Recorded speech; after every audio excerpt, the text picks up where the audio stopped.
Hello, je fais cette petite vidéo aujourd'hui pour vous partager un petit peu mon ressenti du moment et plus particulièrement l'importance de faire des pauses et d'être aligné avec soi-même, de faire des choses qui nous animent. Pourquoi ce sujet-là? Parce que ces derniers temps, je me suis surprise assez régulièrement à me dire que voilà, j'avais pas envie. Et en fait, en y réfléchissant, je me suis dit, mais pourquoi j'ai pas envie? Parce que d'habitude, ce sont des choses que j'aime faire, ce sont des choses qui m'animent.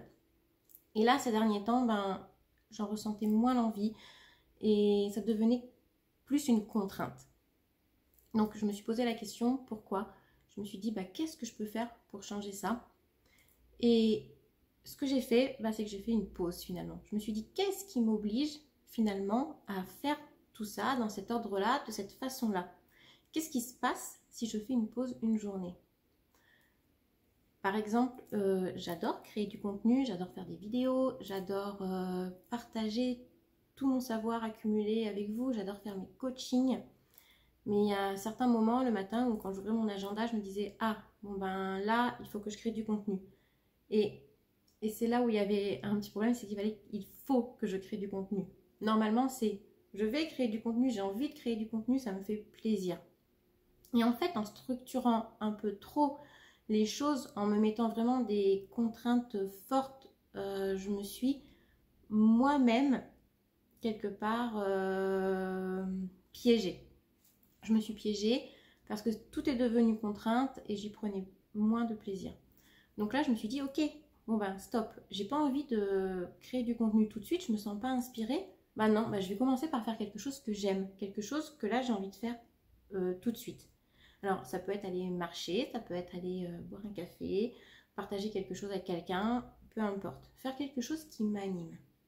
Et après, quand je rentre, l'inspiration est revenue. L'inspiration est là parce que je me sens bien, parce que j'ai boosté mon énergie. J'ai fait des choses qui me plaisaient. Je suis dans le bien-être. Et du coup, mon inspiration est là.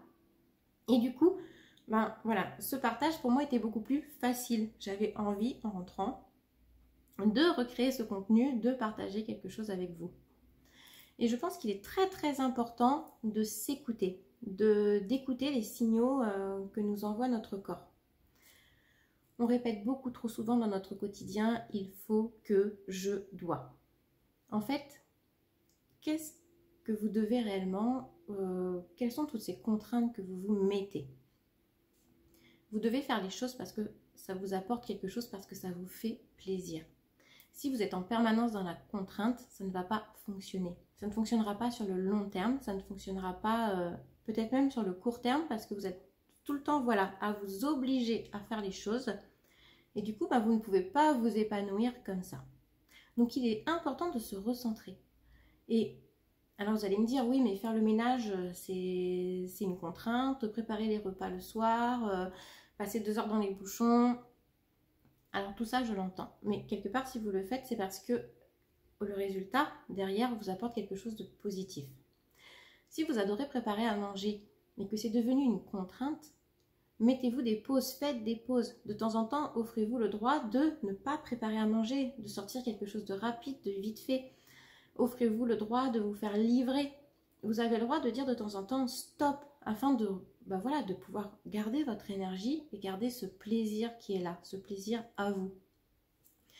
Le ménage, je comprends que ce soit une contrainte, ça l'est aussi pour moi d'un certain côté, mais d'un autre, quand je me dis allez là je vais faire le ménage, je me dis pas je dois faire le ménage, je me dis allez là je vais le faire parce que j'ai envie que mon intérieur soit propre, j'ai envie de m'y sentir bien. Et du coup, ça ne devient plus une contrainte, mais ça devient le moyen d'obtenir ce que je désire.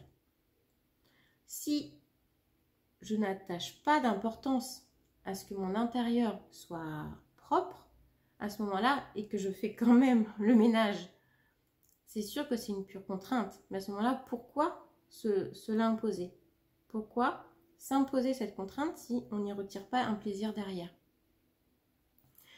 C'est pour ça qu'il est vraiment important de s'écouter et au maximum changer votre vocabulaire. À chaque fois que vous vous surprenez en train de dire « je dois », dites-vous « je vais ». Et je vais parce que ça va me faire plaisir. Qu'est-ce que vous y retrouvez comme plaisir derrière?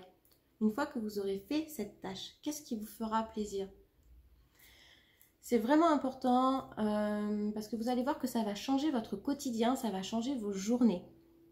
Quand on prend plaisir à faire les choses, quand on y met de la joie, quand on en retire du plaisir, on est quand même beaucoup plus épanoui, beaucoup plus heureux que quand on est tout le temps dans l'effort, dans l'obligation, dans la contrainte. Et d'être toujours dans cet état de contrainte, c'est pas très bon, c'est même mauvais, parce que finalement, ça nous met dans une baisse d'énergie, ça nous met dans un système où on ne se sent pas bien, et c'est un peu un cercle vicieux. C'est pour ça qu'il est vraiment important de savoir pourquoi vous faites les choses, parce que si vous savez pourquoi vous les faites tout de suite, c'est beaucoup plus facile. Et surtout de changer votre vocabulaire, ne pas les faire sous la contrainte, surtout si c'est vous qui vous l'imposez, cette contrainte, mais de les faire parce que vous savez que derrière, ce que vous aurez accompli va vous faire plaisir. Voilà, c'était mon petit partage du jour. Donc voilà, faites des pauses quand vous en avez besoin, faites des choses qui vous animent et reliez-les au plaisir.